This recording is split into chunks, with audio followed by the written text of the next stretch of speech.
한동수 감찰부장이 정말 나 지금 칼 갈고 있어. 예. 이런 느낌이에요. 그렇죠. 만약에 이 사건을 제대로 처리하지 않을 경우에는 이 사건이야말로 감찰 무마 사건이 됩니다. 예. 직권남용.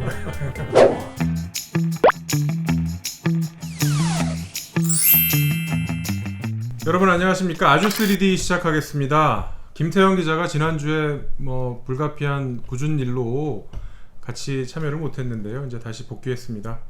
자, 일로 매진해야죠. 네, 열심히 하겠습니다.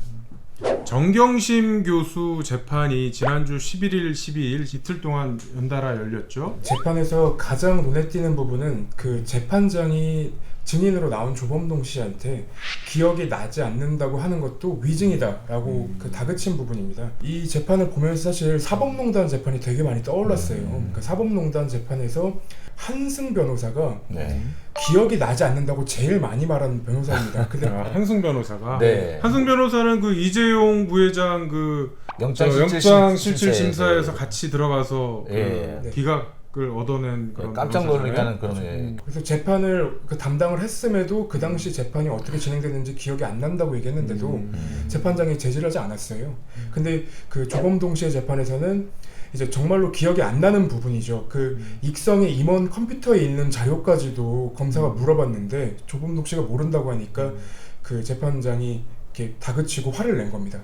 근데 보통 그 법정에서 증인들이 잘 모르겠다, 기억이 나지 않는다라고 하는 것은 일상적인 표현입니다. 오히려 이 재판에서 이 앞번에 다른 증인들이 나왔을 때 부정확한 답변을 할 게 아니라 기억이 안 나면 기억 안 난다고 말씀을 하세요 라고 했던 재판장이거든요. 근데 이제 봐서 조범동 씨한테는 기억 안 난다고 말하는 것도 위증입니다 라고 하는 거는 다소 좀 고압적이라는 느낌이 들어요. 그리고 검찰은 계속 질문을 할 때 그 정경심 교수가 그 조범동 씨와 한 그 금전 거래를 계속 투자라는 전제하에 질문을 해요. 그래서 조범동 씨가 투자가 아니고 대여이고 이 전체 맥락에서는 이제 익성이 컨트롤을 했다. 조범동 씨에 대한 증인 신문 같은 경우는 사실 언론뿐만 아니라 법 쪽에서 상당히 주목을 받는 그런 재판이었던 걸로 보이거든요. 결정적인 어떤 증언이 나올 수도 있다라고 생각을 했었는데 사실 그런 평가도 있습니다. 소문난 잔치에 먹을 거 없었다. 그러니까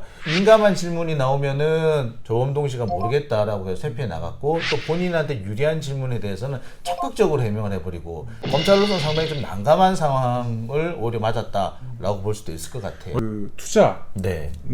대여냐 이 부분에 있어서는 조범동 씨는 이거는 투자가 아니라 대여다라는 부분에 대해서는 일관되게 증언을 한 거죠. 네. 크게 두 가지가 있습니다. 정경심 교수로부터 받았다는 그 돈은 전부 다 투자가 아니라 대여다. 그리고 내가 주로 한 일은 그 익성으로부터 지시를 받고 한 일이지 정경심 교수와 관여한 것은 아니다. 그 다음에 내가 거짓으로 보고서를 올렸다고 하는데 그것은 자신과 그 코링크 관계자들이 자신들을 보호하기 위해서 혹은 익성을 보호하기 위해서 한 것이지 정경심 교수로부터 어떤 지시를 받은 바는 없다. 이게 이제 전체적인 증언의 핵심이다. 지금 이제 재판에 제출된 그 명확한 증거는 그 차용증이 있어요. 근데 검찰은 그 차용증에 주민등록번호가 제대로 안 써 있다, 이런 걸로 연도도 이제 오기가 네, 돼 있다. 있고. 차용증이야 우리가 그 단독 그 입수해서 보도하는 거잖아요. 네. 그래서 이거 거래가 이뤄진 후에 나중에 만든 거 아니냐라고 주장을 하고 있는데 사실 그 금전 거래가 똑같은 방법으로 차용증 내용이랑 같이 진행이 돼서 저는 어느 정도는 재판부가 믿을 수 있지 않나 싶더라고요. 네, 결과적으로 말씀을 드리면 그래요. 그러니까 그 형사재판이라는 것이 유죄의 입증을 검사가 해야 되는 것이거든요. 근데 지금까지는 검찰이 이것이 투자라는 증거, 그렇게 확실한 증거를 내놓지는 못했습니다. 정황을 계속 얘기한다든지 배경을 한 점 설명하긴 했지만 그렇다고 해서 물증을 제시하지 못했다라는 점에서 검찰로서는 지금 그렇게 성공적인 공소 유지를 하고 있는 것 같지는 않습니다. 이제 기능적 행위 지배라고 해서 그 정경심 교수가 조범동 씨가 횡령을 하거나 아니면 돈을 빼돌릴 때 그 사실을 알았나, 그리고 블라인드 펀드에 투자할 때 그 투자처에 대해서 다 알았나라는 부분을 확인을 하려고 했는데 이날 재판에서는 이제 블라인드 펀드라고 했을 때 1차 투자자라는 단어가 나와요. 1차 투자자라고 해서 정경심 교수가 모든 걸 다 알았다, 검찰은 이렇게 주장을 하고 있는 건데 사실은 1차 투자자라는 말은 없는 말이고요. 그리고 그 변호인 측 신문에서 이제 그 블라인드 펀드에 대해서 이름은 가르쳐 준 적은 있지만 우리가 이 이름을 아는 것만으로는 어떤 투자가 진행될지는 알 수 없다. 이런 식으로 대화가 나왔습니다. 1차 투자자라는 그 표현 때문에 몇몇 신문에서 되게 그 집중적으로 보도를 했어요. 1차 투자자라는 표현. 그래가지고 이게 도대체 무슨 말인가 싶어서 제가 몇 군데 전화를 걸러서 그 증시 쪽에 있는 사람들이죠. 그 물어봤어요. 1차 투자자란 말이 무슨 말이에요? 그랬더니 질문 받는 분들이 그게 도대체 무슨 그게 무슨 말입니까? 말입니까? 예, 1차 그러더라고요. 투자자 있고 2차 투자자, 3차 투자자 이런 얘기는 전 못 들어봤거든요. 예, 일반적인 용어가 아니라고 하더라고요. 그래서 그래서 또 경제부에 또 맞습니다. 적절한 시간이 있었지 않습니까? 증시 쪽에 계신 분들한테 여쭤보니까 그냥 초기에 투자를 하러 들어오신 분 정도로만 이해된다. 특별한 의미 있는 것 같지는 않다. 그리고 일반적인 용어는 아니다. 라고 얘기를 합니다. 그거는 뭐 금융 교육을 어떻게 보면 제대로 못 받았다라고 네. 할 수도 있는 거예요. 그렇습니다. 특히 투자에 대한 거는 일종의 교육인 거지. 투기와 투자는 분명히 다르거든요. 그렇죠. 예. 여기서는 불법 투자랍니다. 그렇죠. 불법 투자. 네. 검사들도 뭐 불법적으로 뭐 투자하는 경우 많잖아요. 뭐 비상장 주식 그냥 막 가져가는 경우도 있고. 네. 근데 증권시장에 상장돼 있고 등록이 되어 있는 종목에 정상적으로 내가 투자를 해서 수익을 얻고 하는 거는 뭐 아주 지극히 정상적인 예, 정상적인 경제 겁니다. 활동인 거죠. 네. 네. 최근에 또 유시민 노무현재단 이사장 관련한 계좌 추적 얘기가 다시 또 그 얘기가 나오고 있어요. 그러니까 거의 6개월 만에 지금 다시 나온 얘기입니다. 지난해 12월이죠. 유시민 전 장관, 그러니까 유시민 노무현 재단 이사장이 검찰이 자기 계좌 혹은 노무현 재단의 계좌를 들여다보고 있다, 계좌 검찰이? 추적을 하고 있다라고 주장을 해서 도대체 뭐 때문에 그렇게 하는지는 모르겠다. 뭐 떳떳하게 밝혀라라고 요구를 한 바 있습니다. 근데 당시 검찰은 그런 적 없다. 허위 사실 유포하지 마라. 라고 했죠. 그 부분에 대해서 이제 검찰도 유야무야 넘어가려고 했었으나 그렇죠. 최근에 신라젠 수사 결과 발표를 하면서 네. 다시 얘기가 나온 거죠. 다시 얘기 나옵니다. 근데 검찰에 이날 발표할 때 표현이 조금 이상했어요. 그래서 그 처음 얘기할 때는 신라젠과 관련돼서 이렇게 섞여 있는 부분에서는 부분이 있어서 그 부분에 대해서 우리가 살펴봤다라고 얘기를 했는데 그 다음에 다시 기자들이 질문합니다. 그래서 언제 하셨다는 얘기입니까? 어디로 하셨다는 얘기입니까? 라고 하니까 갑자기 말을 바꿉니다. 아니에요. 우리 직접 봤다는 것이 아니라 섞여 있었으면 봤을 건데 우리가 섞여 있지 않아서 보지 않았다. 라는 말로 좀 바꿉니다. 그래서 앞에 했던 말하고 뒤에 했던 말하고 좀 틀려요. 그래서 지금 노무현 재단 이사장인 유시민 전 장관 같은 경우에는 무슨 말을 하는지 우리가 조금 정확하게 알아봐야겠다. 그래서 직접 그 의견 표명을 좀 요청을 해야겠다. 뭐 이런 입장입니다. 최초의 유시민 이사장이 검찰이 내 계좌 노무현 재단 계좌 들여보고 있다라고 주장했을 때 그때는 검찰에서 뭐라 그랬어요?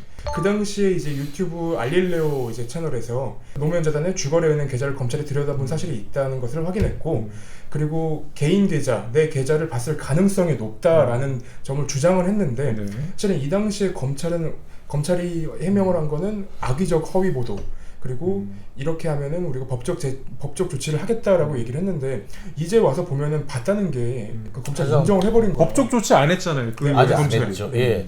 그리고 지금 의심을 할 수 있는 부분이 어디냐면은 신라젠에서 그 현금으로 2,300만 원 정도가 빠져나간 시점이 있는데 그 시점이 그 유시민 전 장관이 신라젠에서 이제 강연을 했던 그 시점이라는 거예요. 그래서 그 돈이 글로 가지 않았느냐라고 강력하게 의심을 했던 것 같아요. 근데 이게 현금으로 빠져나갔기 때문에 어디론가는 현금으로 지금 입금이 되었어야지 확인이 되는 거거든요. 그렇다면 의심이 되는 계좌를 보지 않고서는 확인할 수가 없는 거죠. 그 이번에 신라젠 발표할 때 검찰이 밝힌 것처럼 공식적인 압수영장을 받아서 계좌 추적을 했는데 그와 연결된 계좌를 들여다보긴 했다. 근데 별 혐의점이 없었다라고 얘기하면 깔끔한 어떤 해명이 될 텐데, 예, 그렇죠? 그렇죠. 의심을 받았다는 것까지는 문제가 안 될 수도 있죠. 뭐 검찰이니까 의심할 수도 있죠. 그러니까 해보니까 없더라, 깔끔했다라고 얘기하면 오히려 서로 모든 그렇죠. 사람한테 좋은 게 될 텐데, 올 초에 검찰에서 했던 해명 중에 이런 얘기가 있어요. 유시민 장관의 범죄 혐의와 관련해서는 본 적이 없다. 그것도 참 묘한 표현이거든요. 그러니까 지금 이제 5월, 그러니까 4월 이후에 청와대를 향했던 칼날이 엄청 무뎌졌어요. 무뎌지다 못해 지금은 녹슨 정도인데 그 당시에 조국 전 장관 관련해서 그 친문 인사들 그리고 유시민 전 장관, 유시민 이사장 관련해서 계속 보도가 쏟아져 나왔죠. 그 정경심 교수 재판에서도 최성해 총장이 나와가지고 그 유시민 이사장이 자기를 통화한 내용을 얘기했었는데 그 당시에도 의문이 남았던 게 딱 그 부분만 녹음이 돼 있어요. 그러니까 문제가 되는 부분만 녹음이 돼 있고 2분 정도. 근데 유시민 그 이사장이랑 저랑 한번 통화를 했었는데 15분 정도를 통화를 했는데 2분 정도밖에 녹음이 안 됐다는 거는 이건 의도가 있는 것 같다. 그러니까 제가 이렇게 얘기를 했었거든요. 근데 유시민 이사장은 뭐 개인적으로 뭐 그렇게까지 의심하고 싶지 않다 이렇게 말을 했는데 유시민 이사장 얘기가 또 나올 수밖에 없는 거는 채널A와 그 윤석열 총장의 최측근 고위 검사장 네. 검언 유착 의혹 네. 어떻게 보면 굉장히 일맥상통하는 부분이잖아요. 유시민이라는 그렇습니다. 어떤 그런 이름이 그렇죠. 그 유시민 전 장관과 신라젠 그리고 이것이 엮여가지고 이제 채널 A와 한모 검사장 사이에 그 유착 의혹까지 이어진 거거든요. 근데 이 부분에 대해서는 정말 검찰이 제대로 수사를 했으면 하는 생각이 있고 그리고 이런 내용 같은 경우는 사실 대검 감찰부에서 하는 게 사실 맞습니다. 근데 지금 이게 서울중앙지검 인권부로 가 있거든요. 그러니까 이렇게 되면은 대검 감찰부하고 그 각 지검마다 있는 인권부하고의 관계가 어찌 되는지도 이것도 참 모호해졌어요. 감찰과 인권 이 부분은 최근에 또 불거졌던 한명숙 그 전 총리 재판 관련한 얘기에도 똑같이 들어맞죠. 네, 그렇습니다. 검언 유착 의혹이 이제 불거졌을 때 윤석열 총장이 감찰을 지시한 게 아니라 인권 담당 그 조직에다가 그 일을 맡겼지 않습니까? 그렇습니다. 이제 감찰을 하겠다는 감찰부장을 제지하고 인권부로 넘겨버렸죠. 근데 이번에도 똑같이 한명숙 전 총리 사건과 관련해 가지고 대검 감찰부에서 감찰을 시작을 하려고 했다고 합니다. 특히 법무부에서 대검 감찰부로 내려보낸 사건이었는데 굳이 이것을 검찰총장이 제지를 하고 서울중앙지검 인권부로 또 내려보냈다는 거죠. 그 관련해서는 또 지난 13일 날 한동수 대검 감찰부장이 스스로 그 페이스북에다가 본인의 어떤 주장, 의견, 네. 심경을 담은 글을 적었어요. 매우 완곡하게 썼습니다. 대검 감찰부는 징계 업무 외에도 수사권을 가지고 있기 때문에 범죄 혐의가 인정될 경우에는 감찰을 수사로 전환할 수 있고 영장 청구 공소 제기를 할 수 있다. 그리고 심지어 이런 얘기도 해요. 상당수의 검사와 수사관을 보유하고 있는 감찰 3과는 11층 과거 대검 중수부 조사실을 사용하고 있다라는 얘기까지도 합니다. 이 말은 뭐냐면 대검 감찰부에서도 얼마든지 수사를 할 수 있는데 왜 대검 감찰부를 따돌리느냐, 따시키느냐 이 얘기죠. 이 대목에서 한동수 감찰부장의 이력 그리고 네. 누가 임명했는지 언제 임명됐는지 그 부분도 굉장히 주목이 될 만한 부분이에요. 윤석열 총장과 가까울래야 가까울 수가 없는 그런 그렇죠. 이력을 가지고 있죠. 그러니까 지난해 조국 전 법무부 장관이 퇴임을 하면서 그 문재인 대통령한테 제청을 했습니다. 그리고 이 한동수 이제 감찰본부장한테 따라붙는 꼬리표가 우리법 연구회 출신이라고 얘기를 하더라고요. 그래서 굉장히 진보적이다 이런 평가를 받더라고요.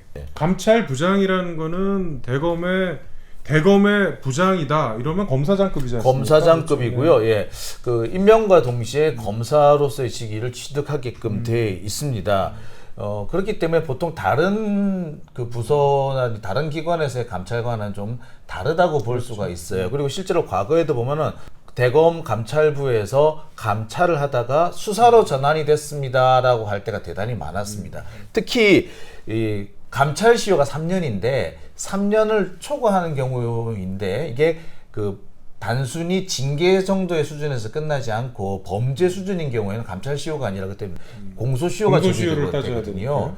심지어는 이미 공소 시효가 지난 사건인 경우에도 검찰이 진상규명 차원에서 국민적 의혹을 해소하는 차원에서 검찰권을 발동을 했다라고 한 경우도 있습니다. 이번에도 사실 대검 감찰부에서 충분히 할 수 있는 일인데 굳이 이것을 빼돌렸다는 거는 안 좋게 보면은 윤석열 검찰총장이 뭔가 숨기고 싶은 게 있지 않느냐, 뭔가 덮어주고 싶은 게 있지 않느냐라는 의심해볼 수밖에 없습니다. 인권이라는 부분은 사실은 검찰과 법무부에서 굉장히 중요하게 생각하는 부분이죠. 특히 그렇습니다. 이제 법과 관련된 국민들의 인권을 지키는 차원에서 굉장히 중요한 부분이지 않습니까?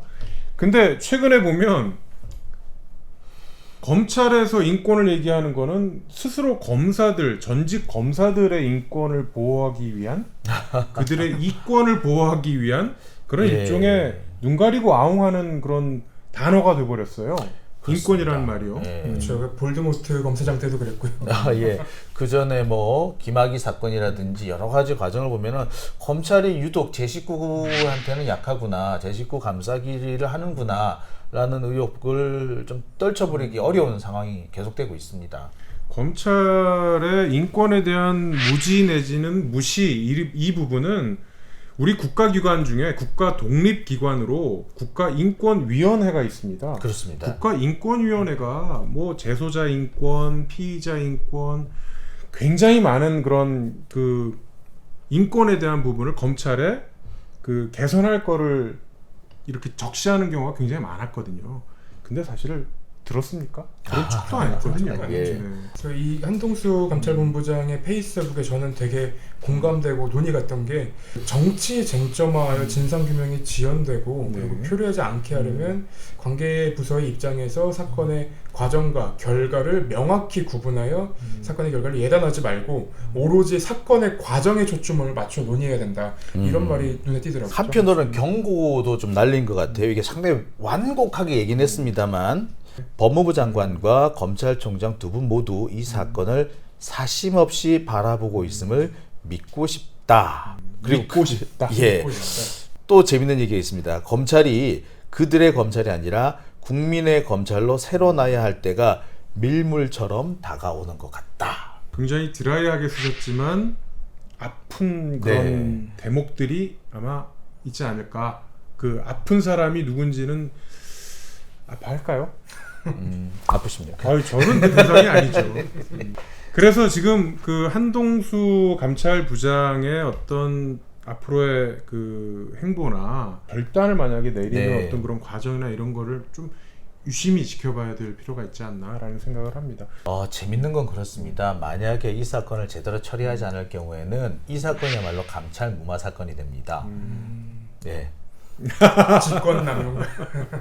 그런 여기까지. 부분에 있어서 한동수 감찰부장이 정말 어떻게 보면 나 지금 칼 갈고 있어 네. 이런 느낌이에요. 그렇죠. 저희가 그 어릴 때부터 봤던 영화나 드라마 이런 데 보면은 항상 그 나쁜 검찰, 착한 검찰 뭐 이 검사들이 있잖아요. 자기 자신한테는 무딘카를 쓰는 검찰이 아니라 좀 정의로운 그리고 국민의 신뢰를 받을 수 있는 검찰이 좀 됐으면 하는 좀 희망을 가져봅니다. 김태형 기자 아주 훌륭한 마무리 발언했습니다. 여러분 오늘은 여기까지 하고요. 다음 주 화요일 7시에 다시 찾아뵙겠습니다. 고맙습니다.